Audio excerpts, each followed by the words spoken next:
If you're enjoying this video and would like to support the channel, consider doing so using my Patreon page. The link is in the description below. Back to the project.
take a look at the finished door and wrap up this video. I am perfectly pleased with the door, very happy. I like the color quite a bit, and this is a very accurate representation of the color right here. You can see once my hand goes in the shot how it looks like, so the colors change. That's the white balance in the camera automatically adjusting. So at nighttime things look a little funny because I've got this super bright light shining and stuff, but this is the color, and this is the same color that the windows are painted.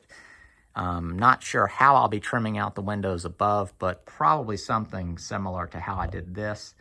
In this case, some arch top version of that, or something more or less complicated. I'm not sure. But this door sort of represents, I think, a portion of the aesthetics that this building is, the direction it's going, with sort of some other things mixed in, like the poplar bark siding and other sort of whimsical details that will be added later. But then kind of playing it safe with sort of classic designs, like the style of this door, sort of a craftsman-y type thing. Let's see. Why I painted the door in general. The type of wood I used, just normal yellow pine with some blue staining in it, knots, nothing special, fairly low grade.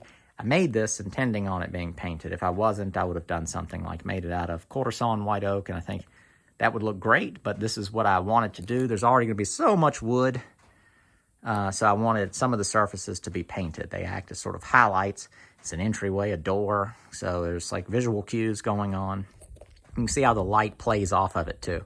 So if this door was unpainted, you'd have all the features of what makes up wood distracting from the design. So I just wanted there to be a door, and I wanted this design, and the wood grain, knots, and characteristics of the wood would take away from that mission.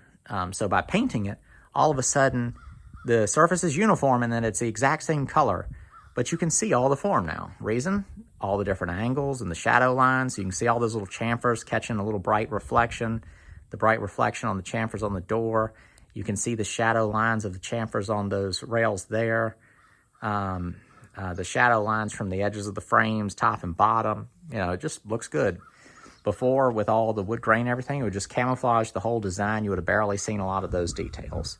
Again, if I wanted to go a different route, something like white oak or some other type of wood, where the wood itself is nice, and a white oak would, I think, fit this design well, versus, you know, the wood had way too much character for this design, basically. As far as the construction design portion of it, I'm pleased with it. Having that back panel and then this frame attached, you know, you get the cupping issues from the back panel taking on moisture and then the frame restricting its expansion and contraction. But by adding those pieces of angle iron, that really stabilizes the door. Plus, now that it's here in place, the seasonal change will exist, but it's a rolling door. It doesn't have to, you know, it'll be fine. It's just covering an opening, not so much trying to seal in. It doesn't have to be airtight or anything like that. So if the door has some sort of warping or cupping or anything going on, to an extent, it really doesn't matter. Let's see. Future plans. There's going to be some sort of a guide right here. There's going to be like 2 wheels that are mounted on the wall that the door rolls between to keep it nice and straight, keep it from flopping out. When the door shuts this way, it's going to go into some sort of a U-shaped thing to keep it locked in. So it'll be locked in here, and then there'll be those rollers there so the door can't be swung out and just kind of like crawl behind it. I'm thinking about putting some sort of a way that the door kind of seals up here, some sort of like a brush type thing that runs all the way down. There'll be a handle. Let me just back up. Can't see anything when I'm doing that. Some sort of a handle right here, and maybe some sort of a locking mechanism, but I may just make it do all the locking from inside to where that's just not part of it, and there's going to be other ways to get in, going through the back door. I think that's pretty much it. The hardware, got it off Amazon, made the rail. The hardware was about $40 when I bought it. It's a little more expensive now, and these exact ones, like if you click on my product link on Amazon, they're gone now.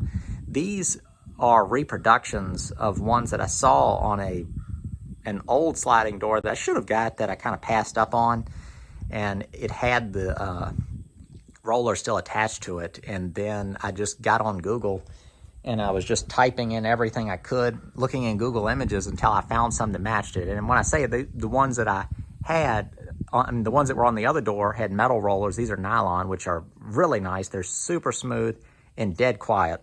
Listen.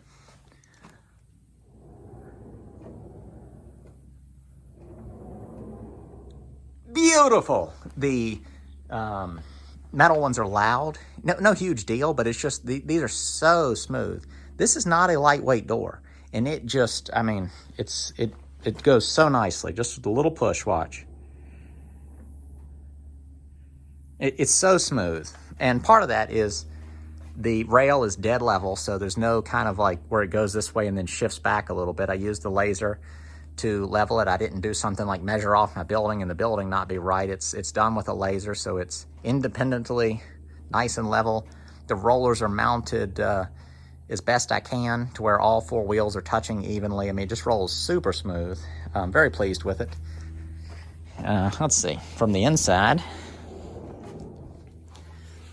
Inside has not received as much paint, but I have an idea in here I might do. I was thinking about painting a vertical, with the blue part here, a vertical American flag on the back of this door. I'm a fairly patriotic feeling fellow, and I've always liked flags. I think the U.S. flag is a very nice looking flag, design-wise, and I think a lot of the flags are really pretty in the world.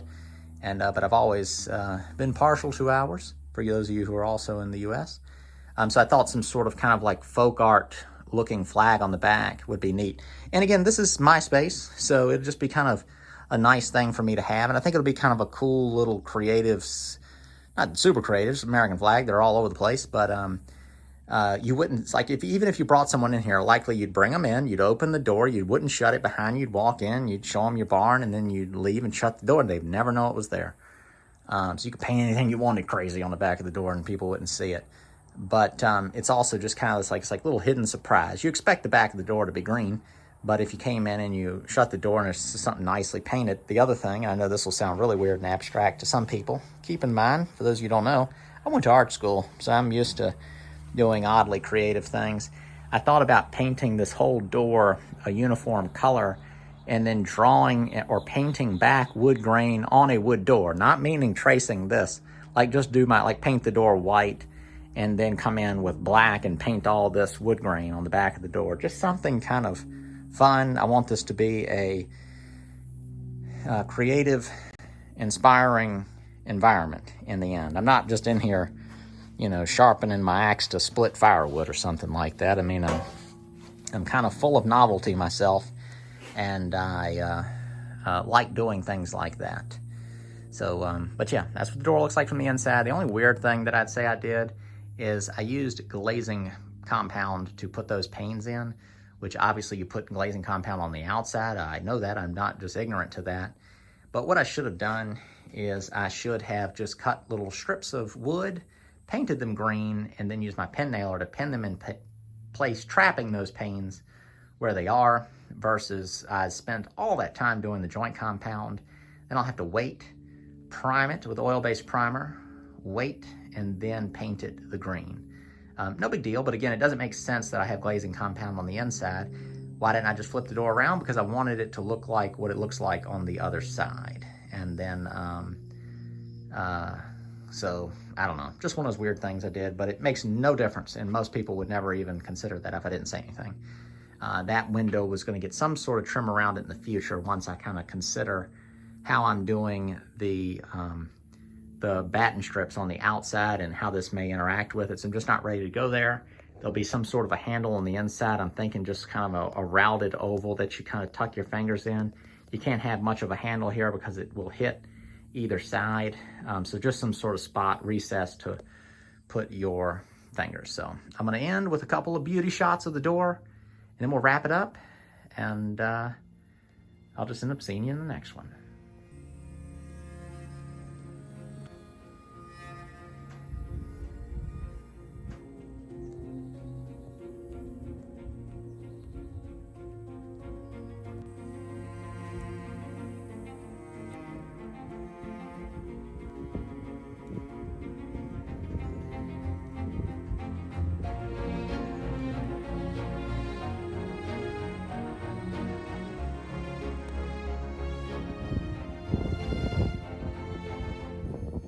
sitting down at the end of the video usually means you're about to hear a lot of talking. That's not my goal, but it'll probably happen.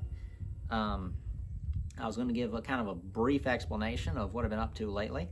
I've been working on this door. I've been working on making a little tiny workbench, woodworking bench for my son. He doesn't know about it. I'm just kind of working on it slowly, and I'll either just give it to him randomly or give it to him on his birthday. He's only 3, so he's just a little guy.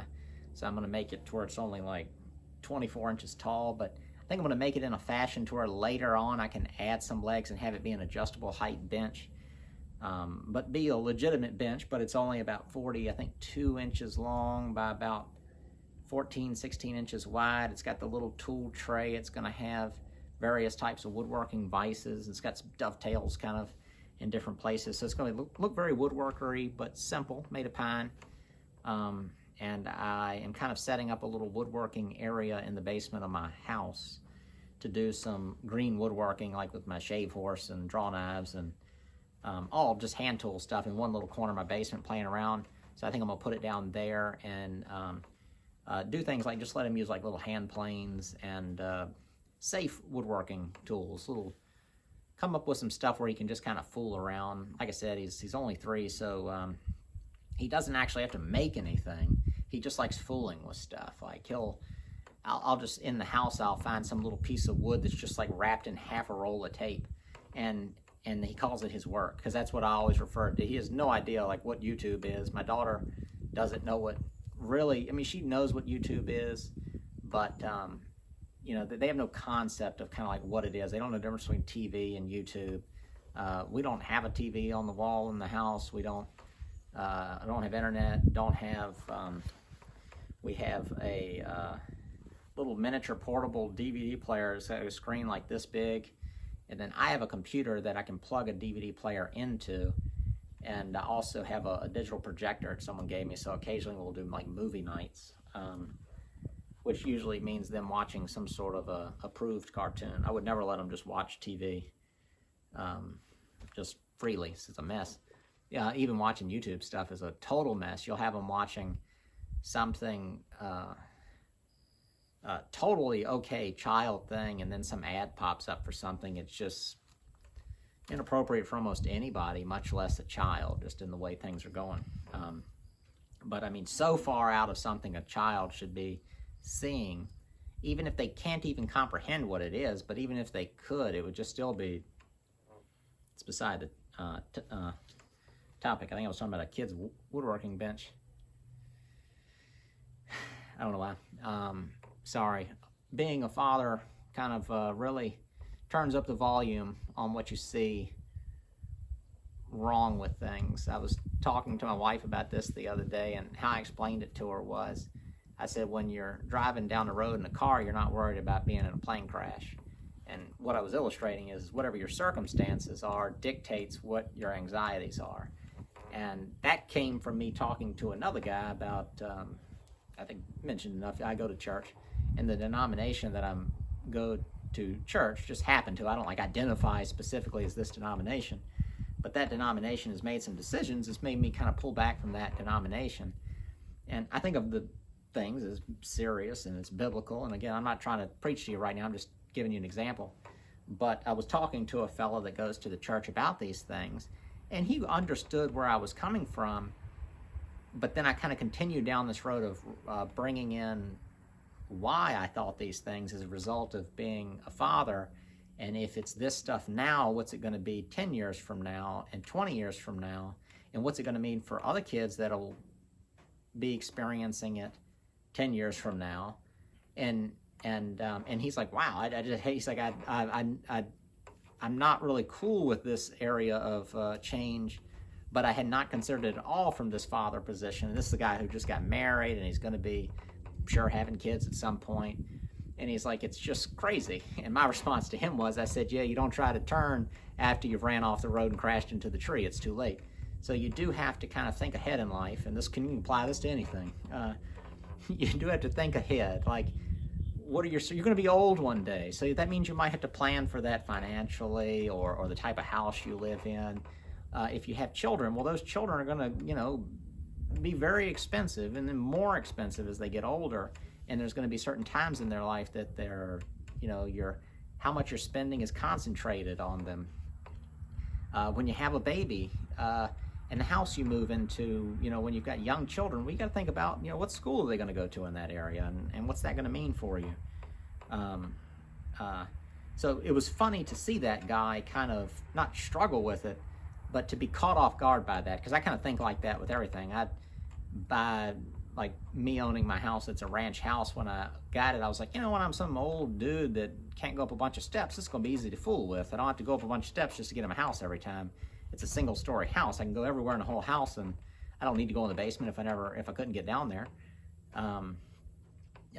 Building this barn, this is not the kind of project that you dive into and invest this much time and sort of passion into if you're planning on moving in 10 years. So I think of everything kind of long term, how to spend money, how to spend my time, basically just how you use your resources in general. So I think I was on projects I'm working on. So a little woodworking bench for my boy.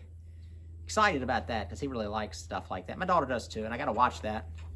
You know, I kind of like, oh, it's my son, and you know, I want to show him how to do everything that you know, that I like doing, because specifically he's a boy. Now I don't get hung up on this, you know, treat them identically, because naturally, like my daughter is so she likes doing a lot of the stuff, but it's a different type of thing. I mean, my little boy's 3, just walks around just going tools, tools, tools. You know, he just says stuff. I mean, he's obsessed with it, but it's not just because I spend more time doing one thing with him versus another.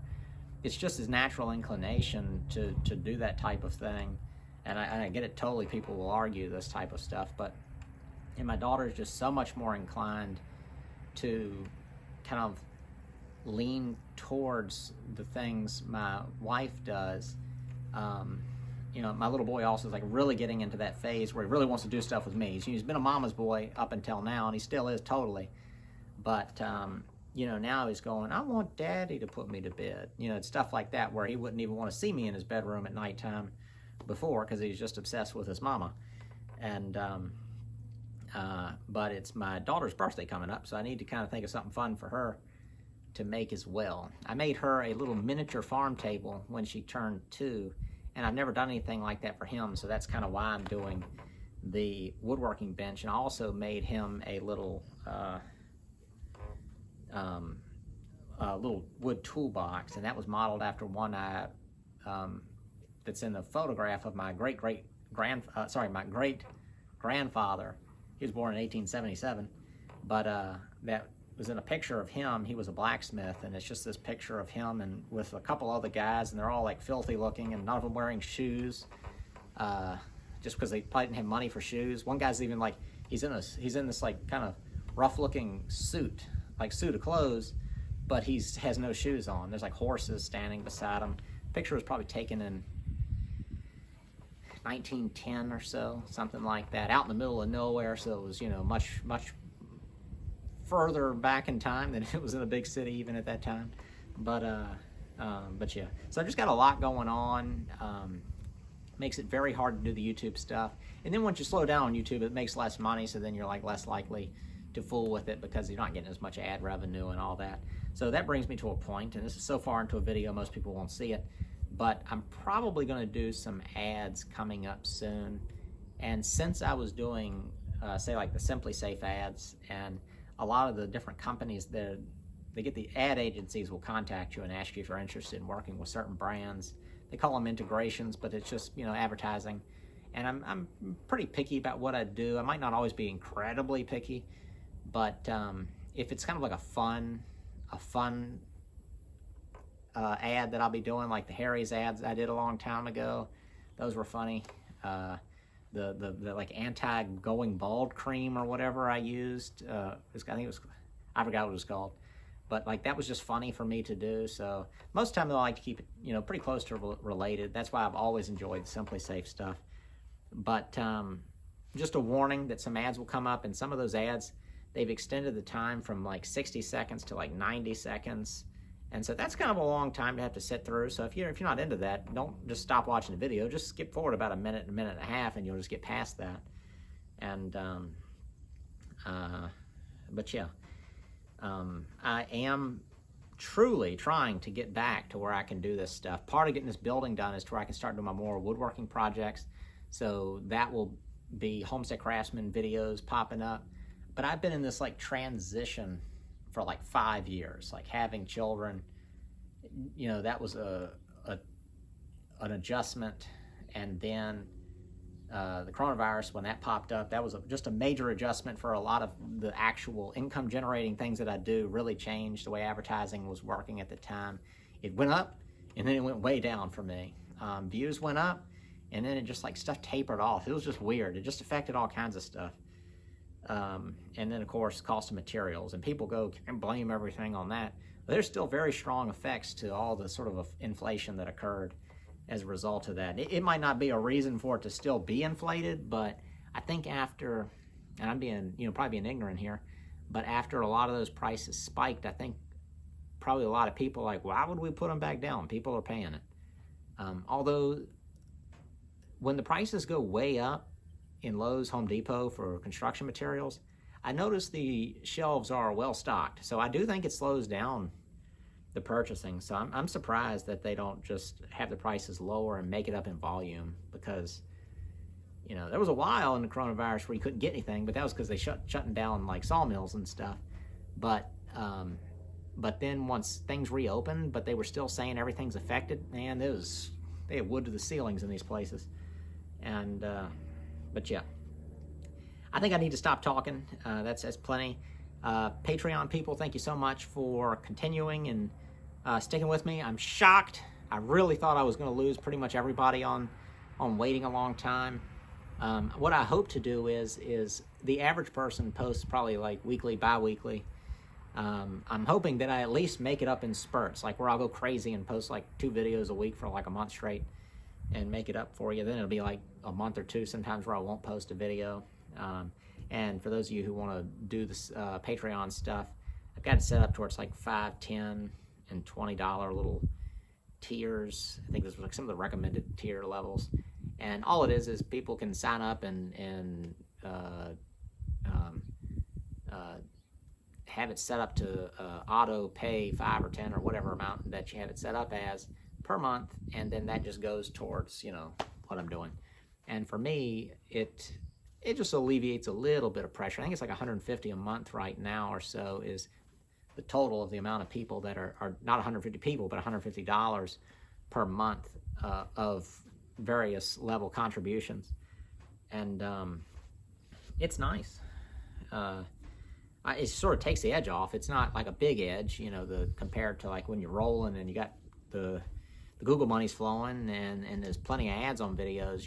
It's really not that bad. It takes a lot to do it, because it's I'm doing like a huge project. If I was doing just this and posting a video every day or every week, and you're making piles of money and all you're doing is talking to the camera, of course you got to build a following, and that's not as easy as just sitting in front of a camera. But it takes a lot to make my type of videos, all I'm saying. So you can check out Patreon if you want to get involved with that. So this is far too much talking.